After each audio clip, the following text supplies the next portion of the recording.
Hello, we're live. Sorry, we were literally just chatting away and then realised, 5 seconds. So Hello. Hi. Hello, everybody. Good to see you. Good to see you. We thought we'd do a little chat today. Is that all right with everybody? Is that you okay with that? Or, I guess it's fine. I mean, I can come up with an episode on the spot if you like, but you know.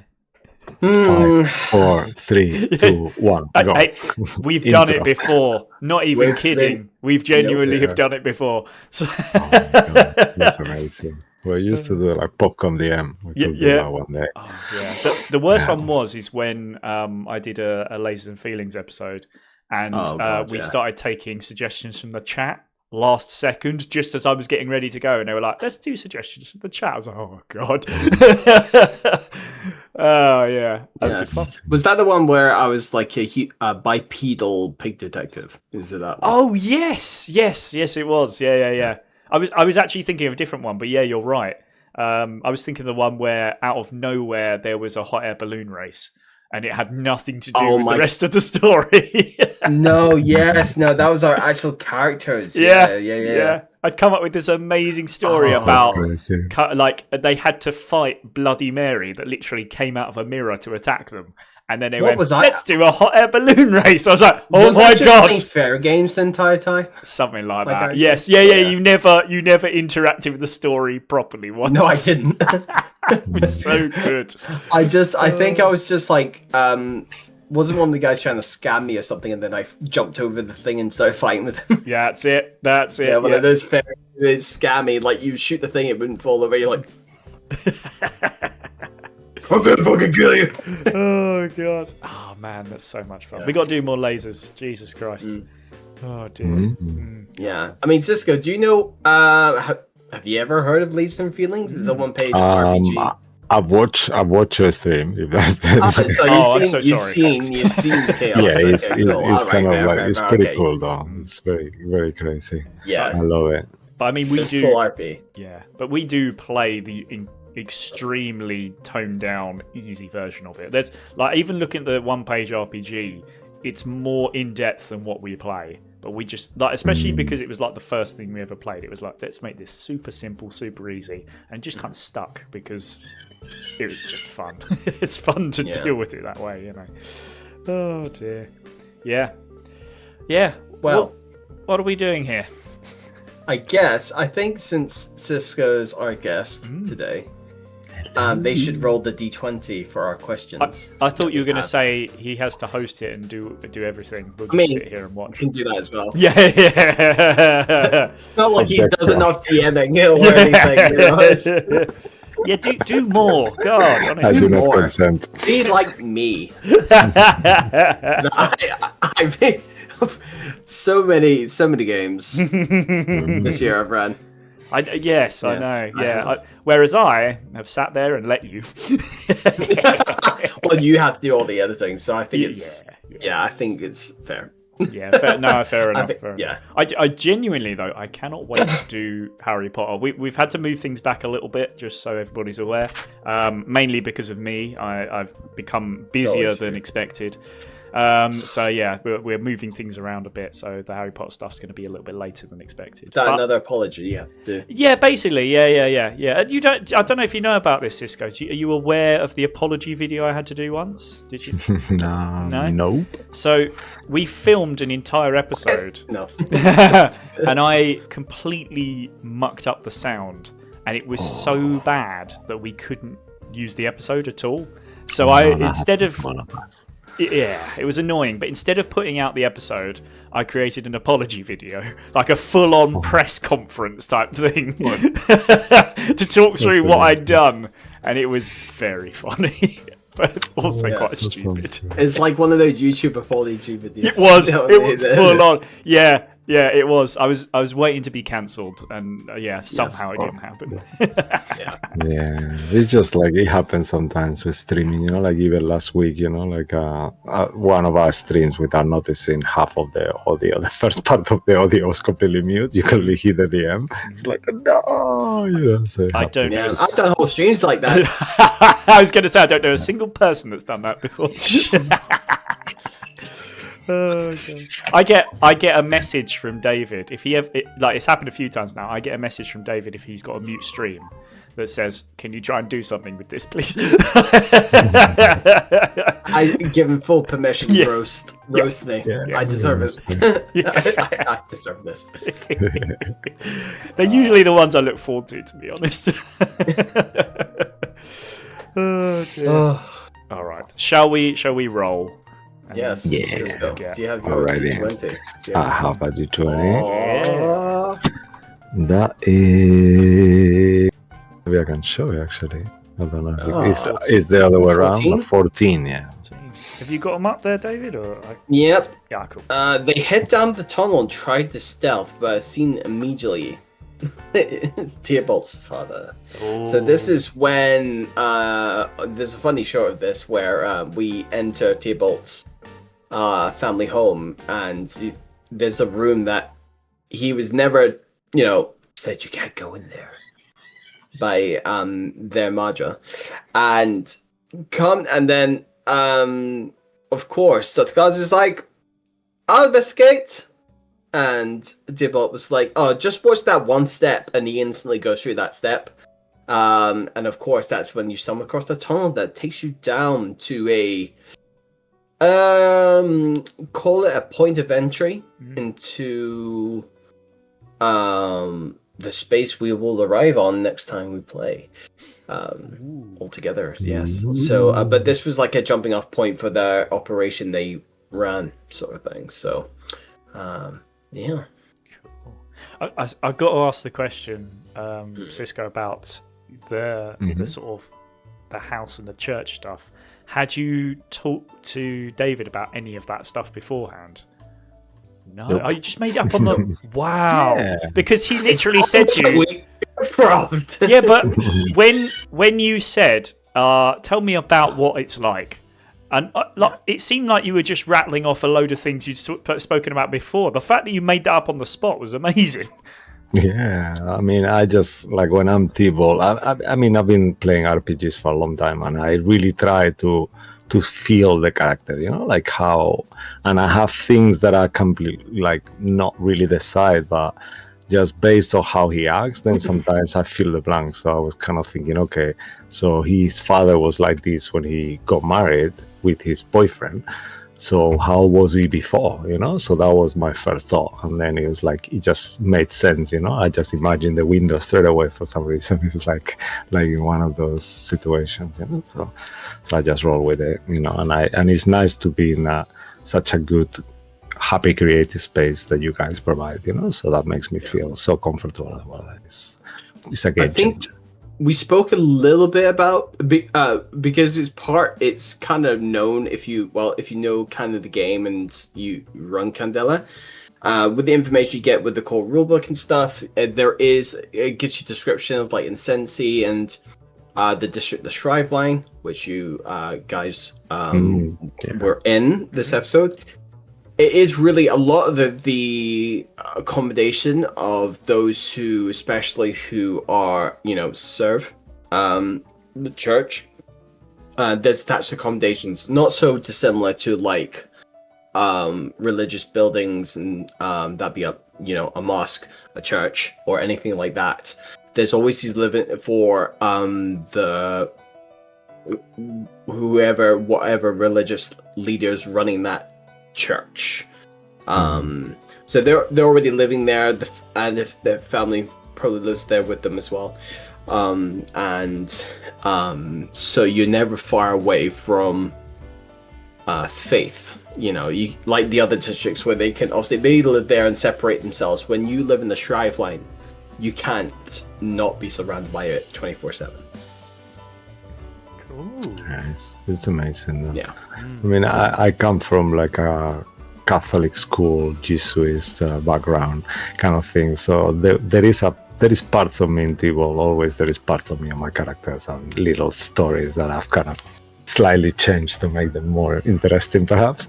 But there is always like like I feel like the whole religion thing. It's like I was very, very super Catholic, fanatic at some point. Maybe not fanatic, but like kids in school. I mean, it's like funny enough with the Ascendancy, where they're a trifecta as well. Same with Catholicism, which is like you've got the Father, Mother, and the child, whereas you have the Holy Spirit, Jesus, and God. Like there is that free. Like it's very similar to the Catholic faith in terms of how they see the structure of their faith.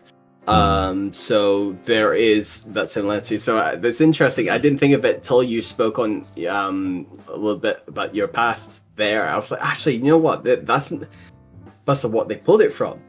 I think so. Yeah. But, yeah. The interesting thing is, I mean, it's the who the guys that actually created Candela? It's the Critical Role. It's Critical Role's publishing company called Dartington Press. What they do, all their kind of gains through them, all the games they've made. Same with Daggerheart, which is their big official. Like they're kind of called to D&D as a kind of opponent in the space, pretty much. Yeah.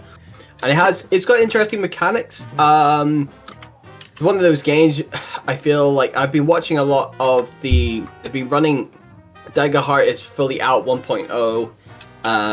You can buy the core rule book in it's like D&D first edition, right? This is Daggerheart first edition.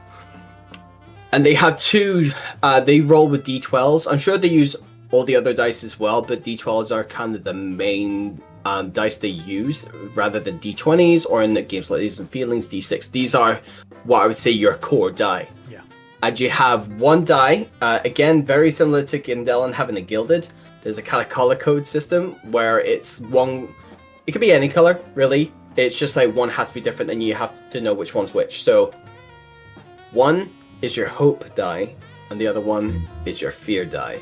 Hope die is currency your characters can use, and if you roll a result with hope, you gain a hope, and you can use it for later spellcasting abilities, helping someone else with their check, or things like that, whereas fear is currency for the DM to fuck your shit up.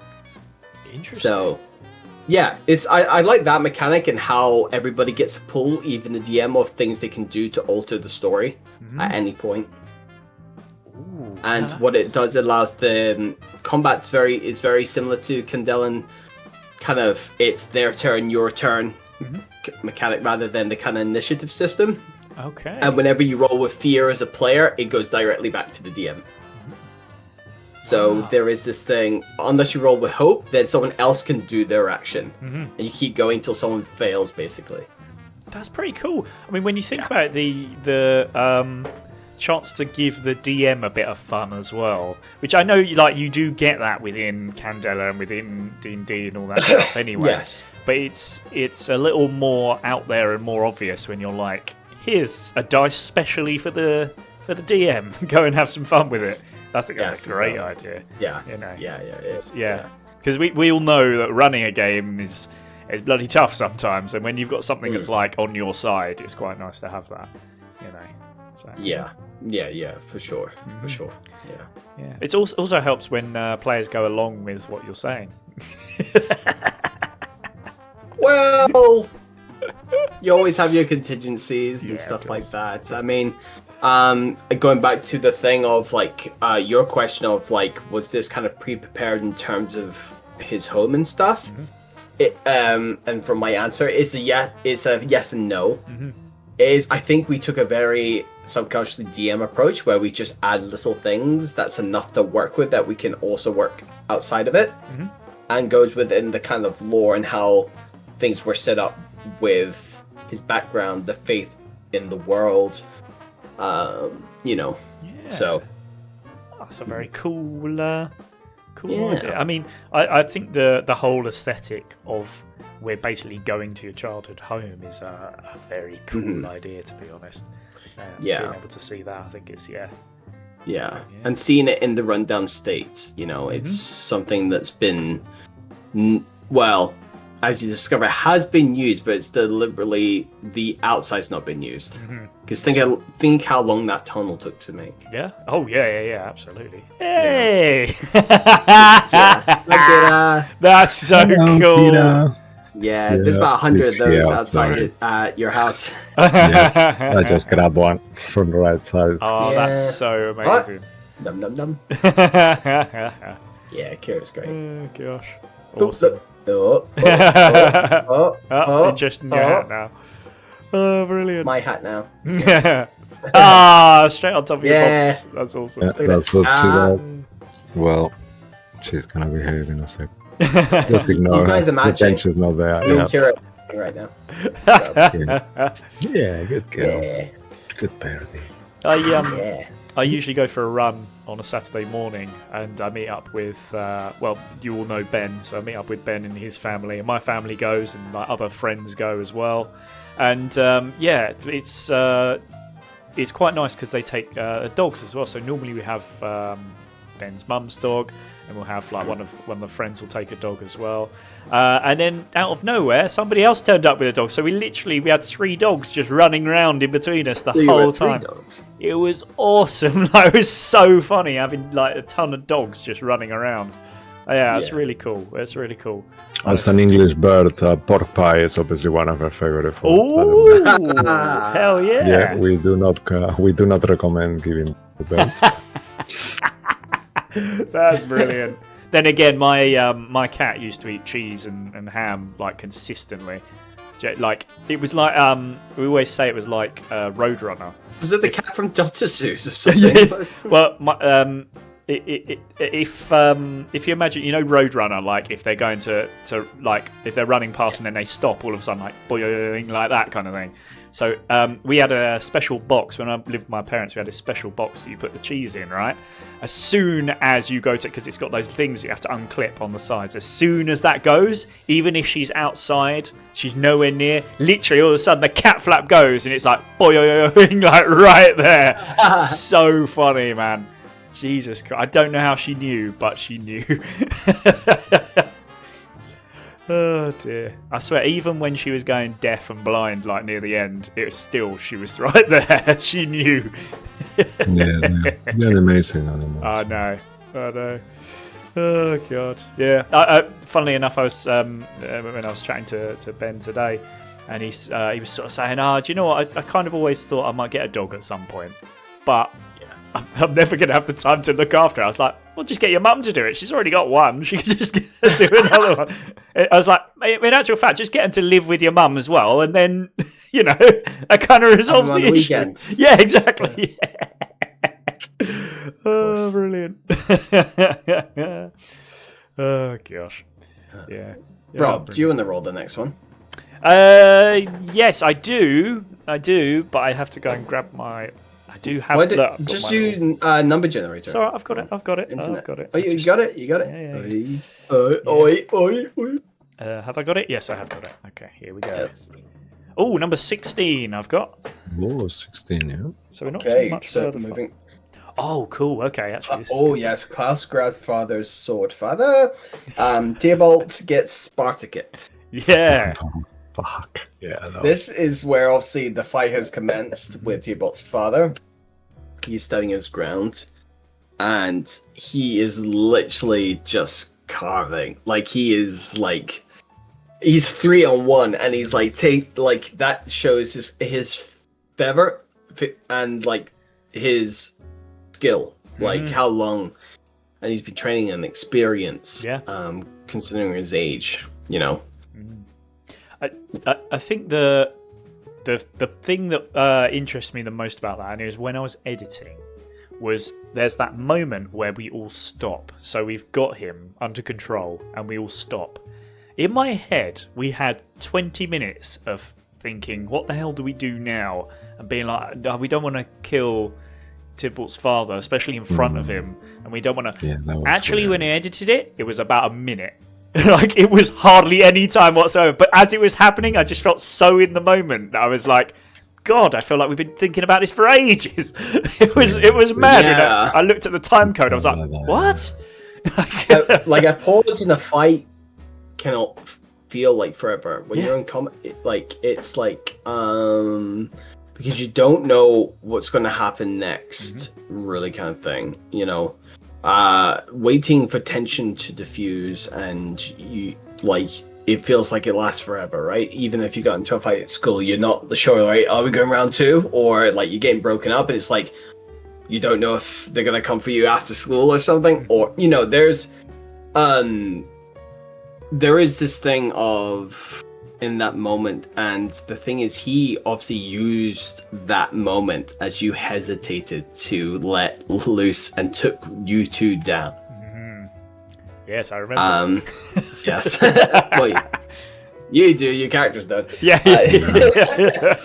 And then all you see is the scene of him and Varen just fighting. That's such a cool scene to. Do you know what? As you slowly go out of consciousness, not knowing. I should have tried to see if there was something I could do, sort of like a blurred vision of like I could have maybe got a video thing of 2 people fighting and blurred it out and made it look like that. But it's just such a cool visual on its own as well, of just like things are happening, but it's in your periphery and you're fading away from it. It's a fantastic. 2 veterans going full auto, man. She's trying to shoot while he's just trying to. And it's this interesting of bringing a gun to a knife fight, you know. Yeah. But yeah. So, and you know, rolling to see if it's him or her won. You know? Oh, is that what you did? Oh, wow! Didn't know that. I assumed. I did that too. Yeah, I assumed you'd come from it and be like, well, it probably makes sense for her to win. So, you know, but we can kind of make a decision on whether the father dies or not as it's happening. Kind of. That's how I would have played it. The fact that you rolled for it, very good. That is very much. I mean, the dice tells the story as it always does, the correct way, which is always weird. But yeah, wow, I genuinely didn't know that. That's a full on. I think as well there is there's. The thing it came to me as one of the decisions I was making leading up to this was that you technically had a slot left for a final scars or whatnot, right? So I feel like there was space to, regardless who won, I feel like you would have been able to come back. And we still have Josh's character, so I think that's like a nice middle ground. Yep. If we had Josh as well and you all went down and all sort of things, that might have been different. Yep. Yeah. But I think there is just all these factors of like, okay, what do we tell? Because we obviously, the plan was to do one more episode. I think, especially with the finale, it could have been interesting. Like if you had been held hostage as they make you watch them win, kind of thing, or something like that, and you're at the press like. Literally a miracle needs to happen, and can you achieve it? Like, and that's an interesting story, but we won't get to see. That's true. But then again, I mean, part of that miracle, you could have Josh's character coming back, which there's things like that, and there is a plan because, as I'll mention, the first point, rather than us rolling for it, is that obviously we didn't have Josh, so Kin's character was in the picture, kind of just fade into the darkness. Still not getting a full sense of how he looks and all these. He's kind of sticks to the shadows, kind of thing. The plan is with Josh to shoot. Obviously now we're not going to be filming. That next when we next do Candela. Before that, me and Josh are going to get together and do a 1-hour episode together. Oh, to be what he was doing. Yeah, his character was doing, while you guys experience what you experienced. So there's going to be like a 2-lane story, and how we get to that. We know where the point is, where we end, but how we get there would be interesting. Maybe you could do that. Just thinking on logistics. Maybe you could do that on the day where I wasn't able to film. That we were all going to get together. Kind of. I think that's the plan for me and Josh to do 16th. So yeah, lovely. Oh, cool, amazing. Oh, brilliant. So that'll be interesting how that affects you guys. What happens in story will directly affect like how easy or how much harder it's going to be for this next bit. Hell yeah. Oh, that's so cool. Oh man. I'm excited for this final Yeah. Hell It's yeah. gonna be so Especially for what I. Oh, You've got ideas. Please don't I've do got it's gonna be horrifying. Yeah. It's gonna be great. I've got ideas as well. I've got certain things I think that will happen. I'm gonna if it's all right, I'm gonna give a couple of predictions. A couple of what? Predictions on what's going to happen next. Go for it. I think we're going to lose. First of all, I do not see in any way how we get out of that situation alive. So I think we're going to lose. I think at the end of it, we're going to get close, and then it's going to come down to a single roll, or maybe two, and it's going to go wrong. Because the dice aren't really properly on your side in Candela. No. And it's I just don't see it happening. It's like a 75% chance against you. Yeah. Like at all times. Yeah. Mm-hmm. Yeah. I mean, don't get me wrong. I'd love to come away victorious and for my character to be held aloft as a hero. But let's be honest, it just doesn't feel like it should happen. Yeah. I mean, it's worth putting into context. People are watching this video and haven't watched the previous one. So what happens is these guys come to this space and descend down into where we kind of left our first assignment at the end of it, which in this room of the Fountain of Living Life, which is currently now there's rising up the liquid from it and rising into the ceiling, forming a sigil of the constellation you saw on the roof of the steam. And that was so cool. You know, rituals and things are shaking, and it looks kind of end of the world stuff, and would end of your worlds at least. It felt like the merge of the first episode kind of back on the third. On the second, I thought that was such a good touch. So I was thinking, what is it gonna bring next? And then it was like the same we already did, but much bigger. So it was because now they say straight away. Imagine how horrified it's gonna be now that the ritual and there is more things to it. So we are dead. And I think you get a sense of, like, with the second assignment in Arthur's story, is this thing of they were trying to make another way to get into the site they've been trying to get to the entire time of your circle's journey. Like, they're really just kind of like, we have to achieve the ultimate goal, so we need to find new ways, different partners. Doesn't matter if we like them or not, we just need someone to help us achieve our ends. So there's all these, so you've got, obviously you had the Red Hand, because they're up for doing dirty business, that's fine, they don't really care, they don't need to know all the details per se. You've got the Sensi with their things, and also, as we arrive, we also have Dr. Frankenstein, which is an ex-Eon member. As we discovered at the end of assignment 2, he's gone off in his own way to own experiments, and I think in this moment it's worth saying, you know, you get a sense that maybe what he and his experiments were maybe a bit too much for Eon. Even Eon can push the boundaries, but then maybe this was a line they thought, you know. Cool.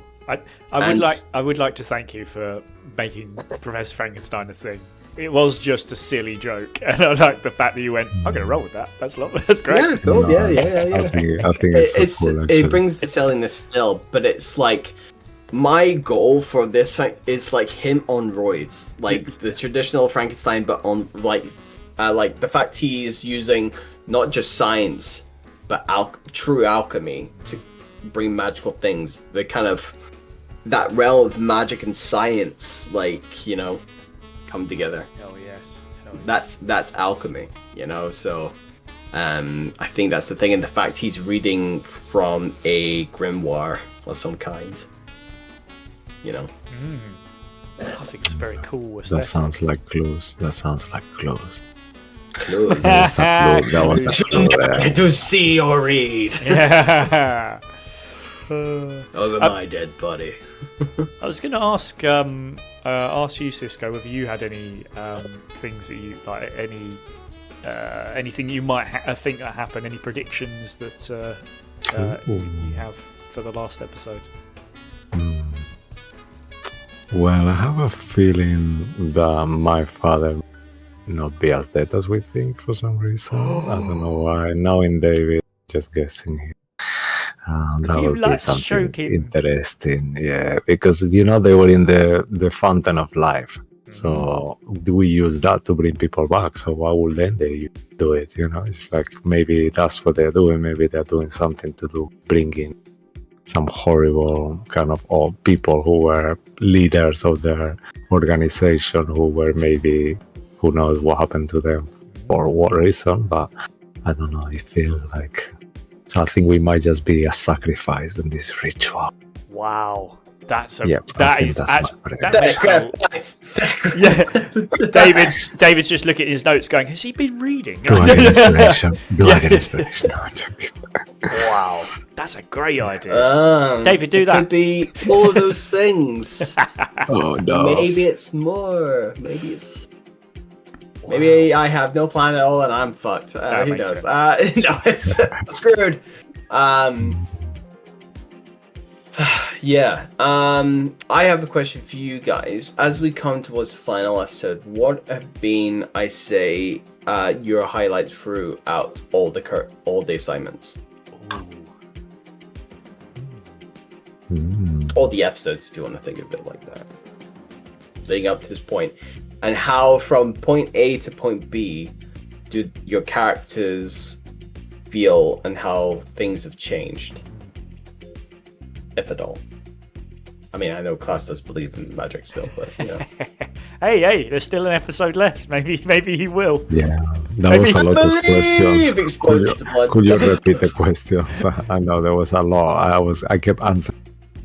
Yeah, no. So I'll bring it back into. I'll condense it into a nutshell. So, throughout all the episodes, what are your highlights? And I guess from the very first episode up to coming up to our final episode, how do you feel your characters have changed, if at all? That's cool. I always, for me, my highlights are quite often something silly. So yes. I love a science mobile because it's it's so stupid. I think the Candela is very much made to be dark and really delves into the horror, and I just love completely subverting that expectation with my character. So when I can do something as ridiculous as bring in a science mobile, it's so stupid, and I fully appreciate that it probably takes some people out of it, but I'm enjoying myself. So. Well, I think it's good. I kind of like it because it kind of puts people in a false insecurity, and then I bring the horror. Yes, that's true. Yeah, it's nice. They're like, oh fuck, yeah, we're still in a horror game. How many comedy horrors movies you have actually where you kind of start laughing, and then as you start laughing, bam, someone dies, and it's like, oh shit. And I think that's kind of. I've noticed a couple of times I've made you guys quiet when I've done like setting scenes, and you're like, okay. Yeah. Oh yeah, that happened in the last episode actually. There was a moment where we were so quiet for so long I had to cut some of the silence out because we were just like. I remember it was like I actually remember it. Yeah. I was thinking, wow, this. Yeah. Like, I'm so shocked. Yeah, I think it was coming at the end. It was in the last stages, wasn't it? That's right. So answer. So I was just going to answer the second part of the question as well, which is how the characters change. I know on paper how mine's changed, and I think they kind of have in actual real life as well, which is they're so much more outgoing in regards to they're willing to go first, especially like when you said walking down the steps into the cellar, or the basement, who wants to go first. And I was like, it'd be funny for me to say immediately I'll go first, but actually my character wouldn't have done that to begin with. But on top of that, he's more confident in his combat abilities. And that's partially because I have been working to improve his combat abilities, because they were so bad at the start that it actually was a massive hindrance to what I was trying to do. So that's how, I think I've changed in regards to my character. Awesome. I think I really love the first scene, the opening scene where we did with when you did like the guy kind of like killing himself outside, and then us having the spirit board session, like the Ouija board thingy. I love that a lot, and how kind of felt right. And then the fact that then we hear the scream outside, I thought that was such a good thing. And then it was like, because at that point in the beginning, I didn't connect. So I was thinking, okay, we're going running outside. And then I was like, it's fucking happening now. It was amazing. And I think that was one of I love a lot of the stories, how you interweave all our NPCs with the story and stuff. That's definitely because it gets you straight away so involved, and in right away. And I think in terms of how Diebold changed from beginning to now, I think in the beginning he thought of what his gift as something to explode, and now I think he sees his gift as something that he should use to help others. So it's a huge kind of thing, like he was this kind of like a bit closed on himself, not accepting everything, and kind of just locked in this toxic business thing where it's not really giving him anything that he gets satisfaction of, to the end, to kind of towards the end to actually have friends, because he hasn't had any friends as well since his husband died and stuff like that. He closed himself in. So I think Candela has kind of opened his life again, as well as giving him the purpose, a nice good aimed purpose. A light within the shadow. Yeah. Hell yeah. It's interesting how it's that thing of like there's people like who charge into the fire with you effectively, and how that's it's you obviously see this on like the armed forces, like when people go to fight, they could hate each other's guts. At that point they're like fucking polar opposites, but when you're in that field, you bond, you become brothers in that point.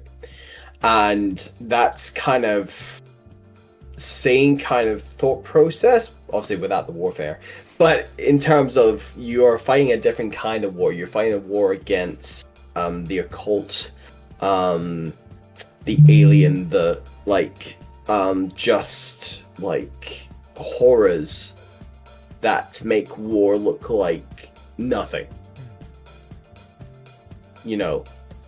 because at least you're fighting people, or in this case, but this you're fighting things that are just not of the world, or maybe were of the world, or at least ran it till order of some kind came. That's a really good point. I mean, I think the professor and Tibble would not have anything in common if like they I don't apart from them getting on each other's nerves. I don't think they would work outside of this sort of setting. I mean, you buried a guy together. Yeah, I think he's kind of like, he sees you as some kind of mentor and stuff like that. A lot of it, just because he's so stuck on his ways in a way that is nice to see someone who is free of what is meant to be done, rather than he just follows his instincts at the time. And I think that's kind of nice. The way T-Balls really love the most about you as well. I think from my character's point of view, looking back, the other way is, I think he's gone from having no trust with you at all, being like, oh, this guy's a charlatan, he's just making stuff up, to being like, okay, he's got something to say, we need to listen, see what he's saying, make sure we take that into account. He is doing things I cannot explain. One day I'll explain them, but right now, let's see what he's got, kind of thing. Which definitely in that first episode there was none of that. So I think that's a really cool sort of place to be feels like it's a team.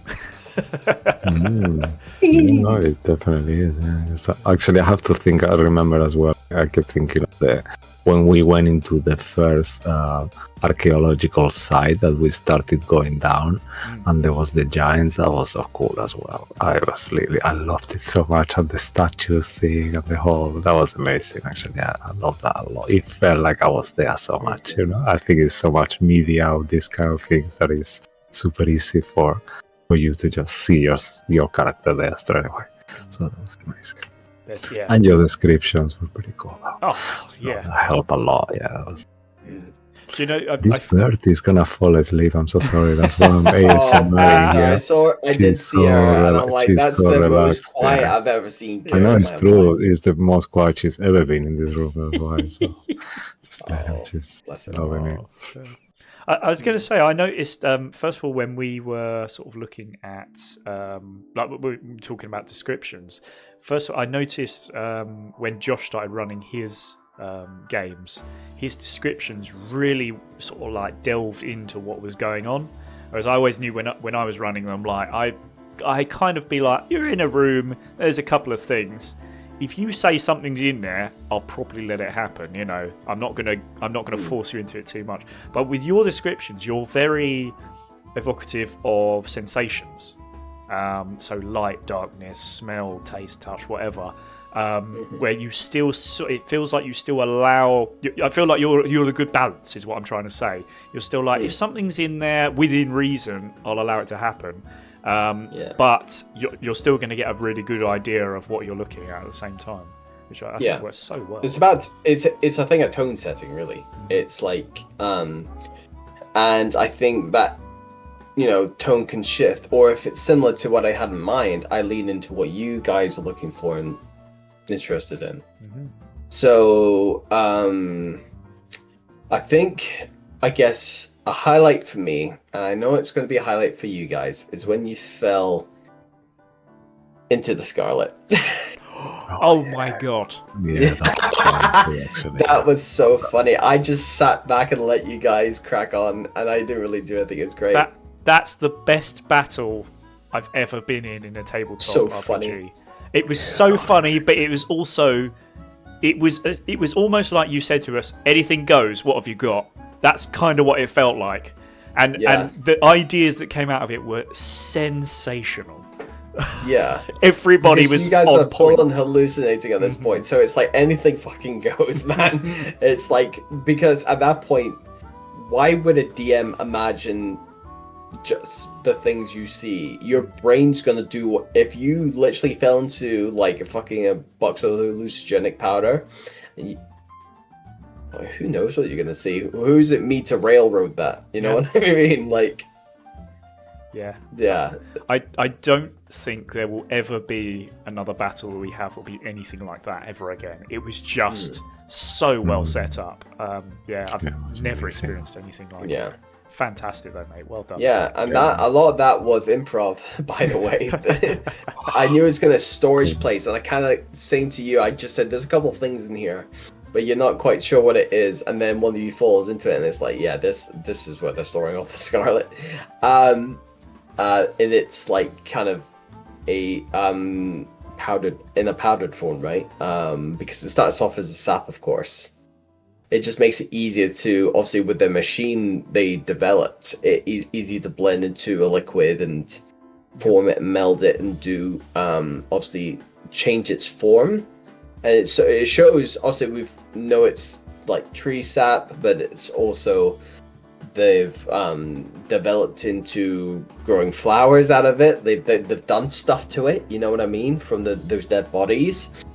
It was coming out as flowers, and based on Frankenstein's experiments and stuff, and then but it also can come in a powder form, like similar to some other drugs as well, because it is a like black market drug. It's like I mean, you've got this kind of area in the Fairlands in New Fair where there is like a red light district where it's kind of like Amsterdam-y, kind of the French red light district. It's very kind of like stuff is kind of like Demon Amsterdam, like obviously you can like people smoke weed and stuff there, and they have weed shops, but technically it's not legal, but it's tolerated. It's kind of one of those things in kind of in that district. That's where I'm trying. Is the Red Lamp? I think it's called the Red Lamp district. Yeah. But it is literally just where that kind of stuff is tolerated, but it's not legal, kind of thing. So yeah, that's. But another favorite highlight of mine was the conversation at the door. You saying him saying goodbye to this Arthur, spirit of his friend he lost. Oh my god! Yeah. And how you like were the possession, like you allowed possession to happen. And that moment, like, was like 10 minutes of just like so good. It was, and I think it's the only time we've seen Arthur be vulnerable. Yeah. One and only time. It's the first time I've ever shut up and allowed something happen. It was so good. Yeah. Yeah, honestly, again, I think the best bit of role playing we've ever done in an episode, because it was just so captivating to watch. It was just like, right, just don't say anything, just let them go, because this is going somewhere. That was awesome. It was so cool. It was so good. I put it out on its own on our channel as one of our clips of the week because it just it needed it. Yeah. It was that good. It kind of made me froze because I was thinking, oh no, he's gonna do it, gonna pass and it to I was me, not and I was ready kind for of, that. I know, I was thinking I was not prepared, shit, but I just went, you know what, fucking let it roll, man. Let's fucking go. No, but it was good though, you know. It's like, I think that's the best kind of situations. So lots of people say, oh, you know, I need to RP more. You just, you know, if they throw the ball at you and then you just kind of take it and make something nice out of it, I think that's it. You know, and I think it's about trust, right? Like 100%. I think with improv as well, is that there is this thing of people think there's good and bad improv. You could argue it, but it's purely subjective because it could be bad but good. Do you know what I mean? Like, it could be like it creates an awkward situation between two characters. Maybe the two players who are playing these characters are like, I don't know what I can say at this point, but it creates something and it gives someone else an opportunity to jump in or something for the DM to be like, and then this happens, or you know, it creates space for other things. You know, so there's actually no reason to fear it. I don't think you can do much better than that, to be honest. It was just a really well put together moment, to be honest. So good to watch. I was going to ask you, Cisco, before we're sort of getting close to when we normally end, but before we get to that point, I've got something else as well before we finish off. But obviously, there's the moment within that episode where your father passes away. How do you think that works for your character? Is it something that you think will actually hurt them deeply? Is it something that they're going to carry through? Or is it actually they don't really care that much? Wow.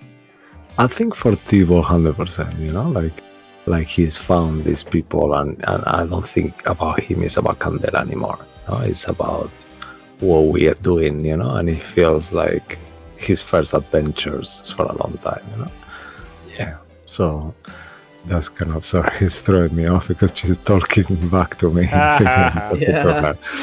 cannot hear it in the stream. She's saying Candela Obscura. She said she loved your DMing, David. Oh, that's really nice of her. Thanks. Brilliant. Of course. Awesome. But yeah, I think definitely we'll stay together.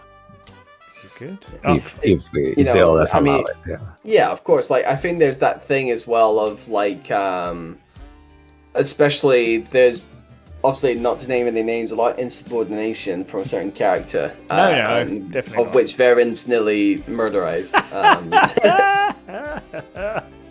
That was one of my favourites. Is where she said about, "Are you compromised?" And he said, "Yes, I'll compromise completely." yeah. But I think there is something to say that it's almost like Candela has just been a vehicle to get down to understand what's happened to you more than actually being proper member. I feel you guys and your characters don't see yourselves like it comes across as like we're part of Candela, but we have our own objective. Like there is this thing of we want to know why the fuck this happened to us, and it's led you down this journey.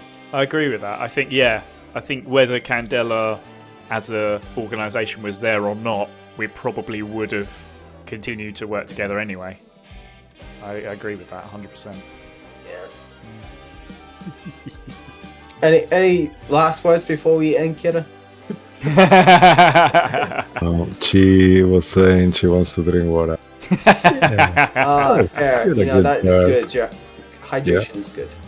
Hydration is good. Well, one more thing before we finish off. It wouldn't be a Rolly recap without maybe a little snippet of what's coming up. Get my Twitch up. So it's unfortunate that essentially I've had almost no time whatsoever, particularly this weekend. I genuinely haven't stopped today, and I won't be stopping tomorrow to be able to have time to do anything. So unfortunately we're not going to put anything out next week, just to give me time to edit. I know, I'm very sorry. I apologise. I'll make another apology video. And so it will go out the next week. It is about half edited. There's about 40 minutes left to do. It's just a bit too much for me to get done. This is our last D&D, wasn't it? Yes, exactly. Yeah. So yes, we will be putting out D&D. We're going to have a week break, but of course I'm going to bring something with me. Come on. So I've actually got the first minute, I think it is, of this episode, which started very funnily. So I genuinely clipped something else. I was like, I'm going to use that, and then I went back to check something at the start, and I was like, oh no, the start's better. Let's just go with that. So nice. So yes, I have got a clip for you, so I shall put that on now. Enjoy. Yes. Do everything at once. Do nothing. Whisper. No, we're hear us. Welcome to episode 7 of D&D. Undiscovered, my homebrew world campaign. I've got my regular players here. I've got Josh. I've got Akis, who are playing D&D. Who are playing Dungeons and Dragons. Yeah, there you go. That's the one. Who are playing Today. this. Bleep this. It's playing Runs, and this beep. D&D. is playing Brit.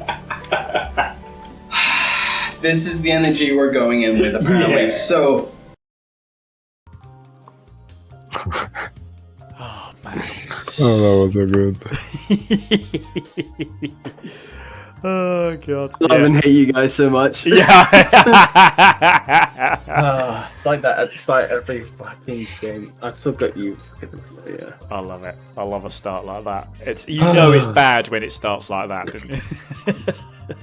And then the charades happen. Oh yeah. Oh, it's so good. I love that. I don't know if you've had a chance to see that before, Cisco, but in our D&D, when we're all together, we start doing all these charades and things about what's in happening. the recap. Yeah. Oh man, I love that. Yeah, you guys are amazing. Actually, I love you guys so. That's why I've been saying I feel so lucky to be kind of playing with you guys. It's fun.